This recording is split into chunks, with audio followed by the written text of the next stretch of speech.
은혜로 구원받은 삶이라는 제목으로 우리 말씀을 함께 나누고자 합니다. 먼저 이 수요 예배 자리에 오신 여러분들을 다시 한번 주님의 이름으로 환영하며 축복합니다. 참 수요일 저녁 우리 하루의 피곤함을 안고 이 자리에 나오신 여러분에게 주님이 주시는 위로와 그리고 새 힘이 충만하기를 주님의 이름으로 소망합니다. 참 이 예배의 자리가 참 많이 떨립니다. 떨리다 보니까 지난번 제가 여기서 설교한 내용을 영상으로 봤는데 제가 참 말이 너무 빠르더라고요. 천천히 하겠다 이렇게 다짐하면서 올라오는데도 떨리다 보니까 말이 점점 빨라지는 것 같은데, 그래도 오늘은 좀 천천히 또박또박 우리 함께 말씀을 잘 나누기를 주님의 이름으로 제가 기도 부탁드립니다. 오늘 이 함께 읽은 이 말씀은 아마도 많은 분들이 암송하고 계실 만큼 유명한 구절일 겁니다. 특히 너희는 그 은혜에 의하여 믿음으로 말미암아 구원을 받았나니 라는 이 말씀은 복음의 핵심이자 또한 우리의 신앙의 기초를 단단히 세워주는 말씀이기도 합니다. 오늘 이 말씀을 통해 우리가 어떻게 구원받았는지, 또한 구원받은 자로서 어떻게 살아가야 하는지를 우리 함께 묵상하며 함께 나누고자 합니다. 혹시 이 자리에 계신 여러분들 중 구원이란 단어의 말을 들으면 마음 한구석이 불안해지거나 나는 과연 구원받았을까라는 생각을 해본 분이 계신가요? 또는 구원받았다라고 믿지만 매일의 삶이 무기력하고 믿음이 자라나지 않는 것 같아 답답하게 느낀 분이 계신가요?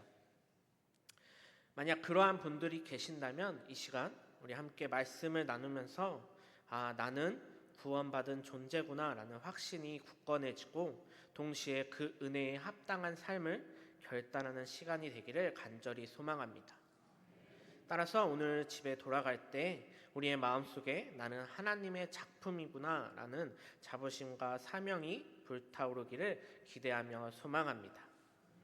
먼저 8절 상반절의 말씀을 살펴보면 너희는 그 은혜에 의하여 믿음으로 말미암아 구원을 받았나니 라며 말씀하고 있습니다.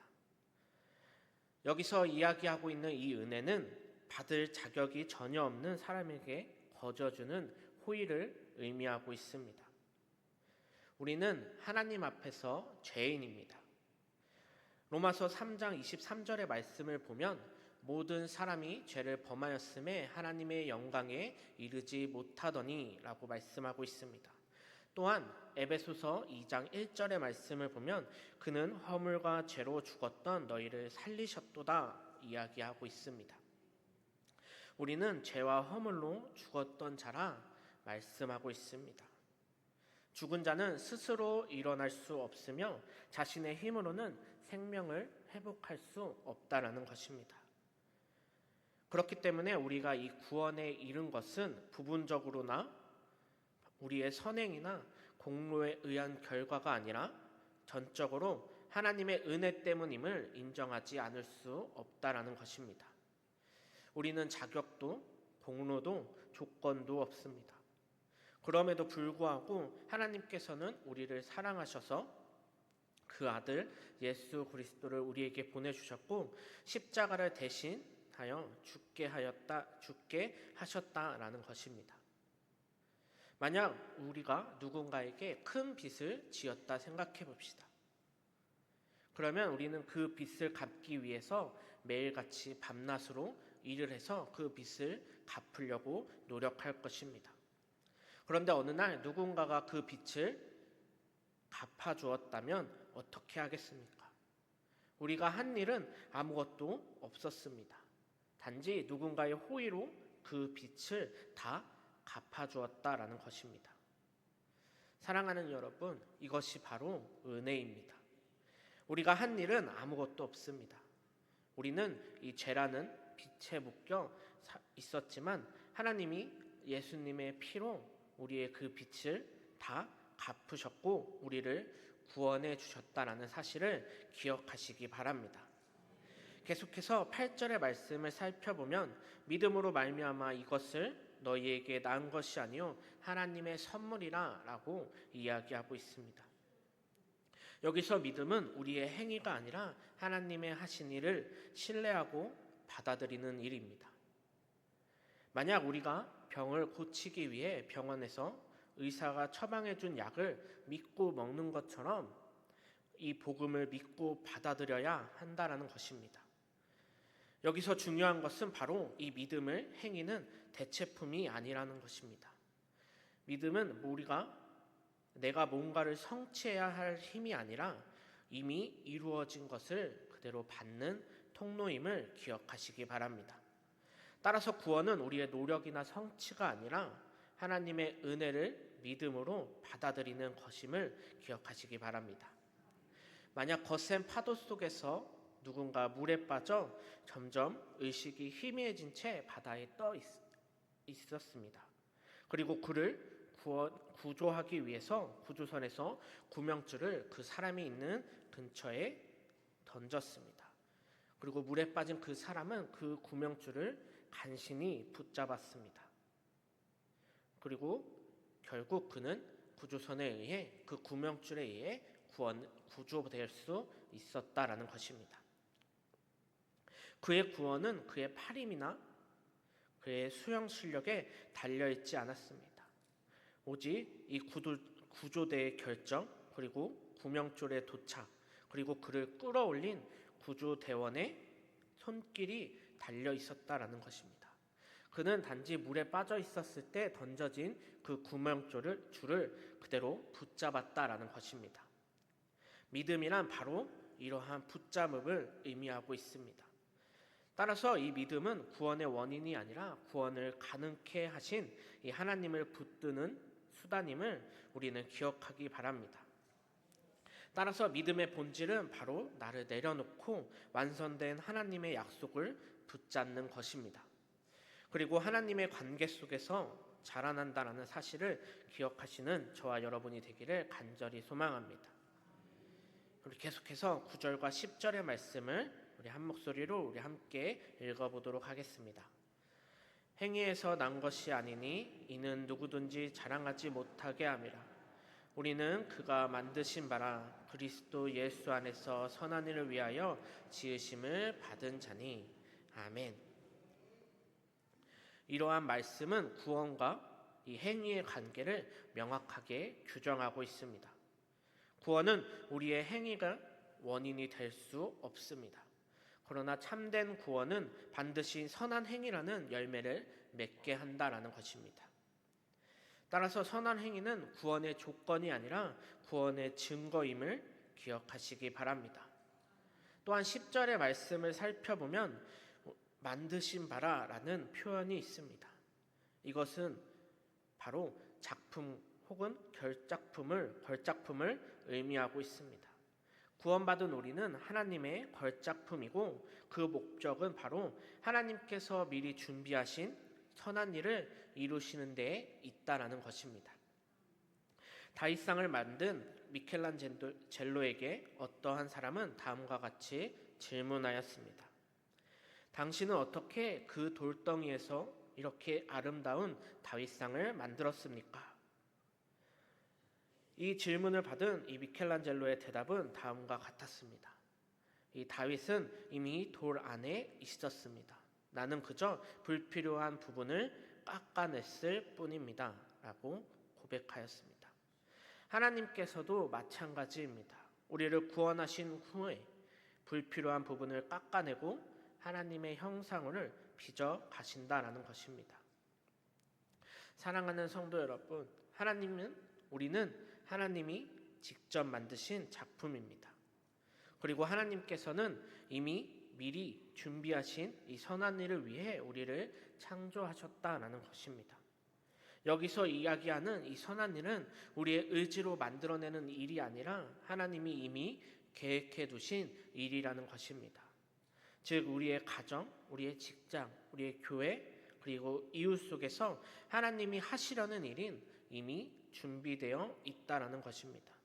그리고 우리는 그 선한 일 안에 초대받은 사람임을 기억하시는 저와 여러분이 되기를 간절히 소망합니다.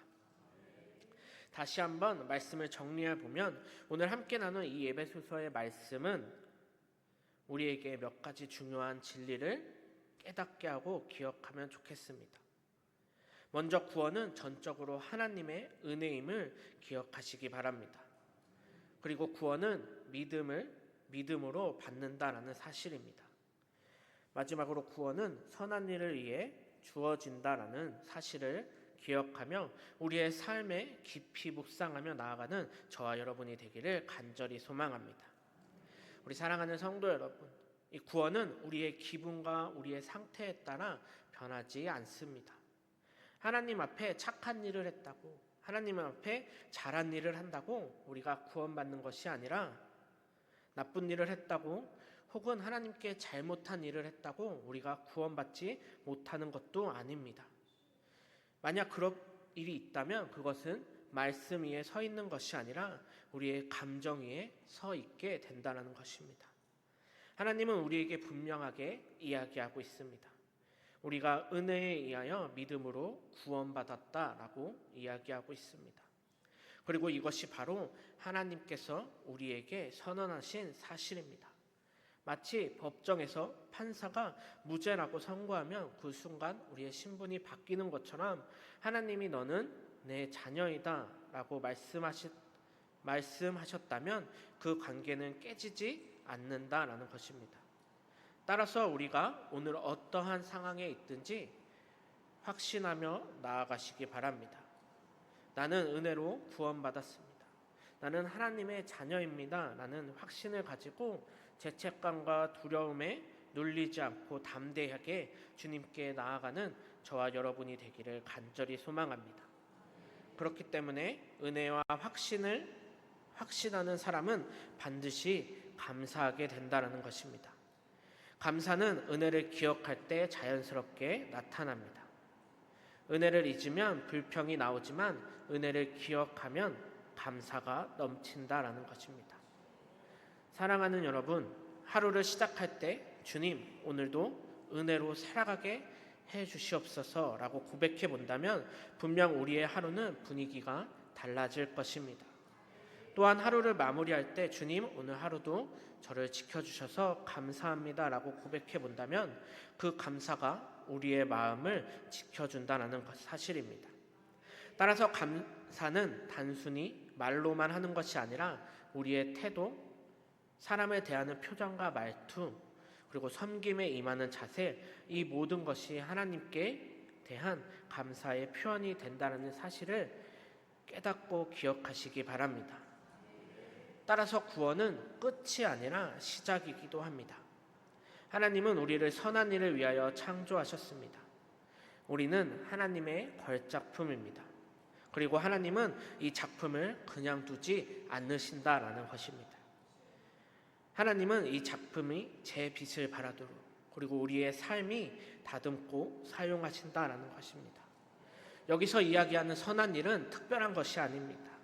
우리가 정직하게 살아가는 것, 사랑과 존중하며 살아가는 것, 기쁨으로 봉사하는 것, 그리고 어려운 이웃을 돌아보는 것, 이 작은 일들이 모여 하나님의 작품이 완성되어 간다는 사실을 믿으며 그렇게 살아가는 저와 여러분이 되기를 주님의 이름으로 소망하며 기도합니다.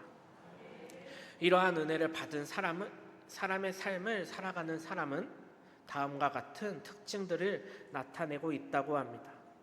첫 번째로 은혜를 받은 사람은 모든 것이 하나님의 은혜임을 알기에 교만하지 않고 겸손하게 살아간다라는 것입니다. 그리고 두 번째로 내가 은혜로 용서받았으니 다른 사람도 용서할 줄 안다라는 것입니다. 그리고 마지막으로 나를 위해 희생하신 주님을 본받아 우리도 서로를 섬기며 살아가야 한다라는 것입니다. 그리고 이러한 삶이 바로 은혜 받은 사람의 삶이고 삶에서 자연스럽게 나타나는 은혜의 열매임을 기억하는 저와 여러분이 되기를 간절히 소망합니다. 이제 말씀을 마무리하면서 우리에게 몇 가지 질문하며 우리의 마음속에 질문하며 주님 앞에 나아갔으면 좋겠습니다. 사랑하는 여러분, 여러분은 은혜로 구원받았다는 확신 속에 살아가고 계신가요? 또 감사로 하루하루를 채우며 살아가고 계신가요? 하나님이 준비하신 이 선한 일에 따라 살아가고 계신가요? 이러한 질문의 답을 우리의 마음속에 새기며 다음과 같이 고백하며 주님께 나아갔으면 좋겠습니다. 주님, 우리가 은혜를 헛되이 받지 않게 하시고 그 은혜를 잊지 않고 살아가게 하시며 주님이 우리를 위해 준비하신 이 선한 일을 기쁨으로 감당하며 살아가겠습니다. 라는 다짐을 우리 마음 가운데 새기며 주님께 나아가는 저와 여러분이 되기를 간절히 소망하며 기도합니다. 사랑하는 성도 여러분, 은혜로 시작한 신앙은 은혜로 살아야 하며 은혜로 마무리해야 합니다. 구원은 하나님의 은혜로 우리에게 주어진 선물입니다. 그러나 은혜를 붙들고 감사하며 선한 일을 행하는 삶이 살아가는 저와 여러분이 되기를 간절히 소망합니다. 그리고 그렇게 살아갈 때 우리의 인생은 하나님의 작품으로 완성되어진다는 사실을 기억하는 저와 여러분이 되기를 간절히 소망합니다. 우리 이 시간 함께 찬양하며 주님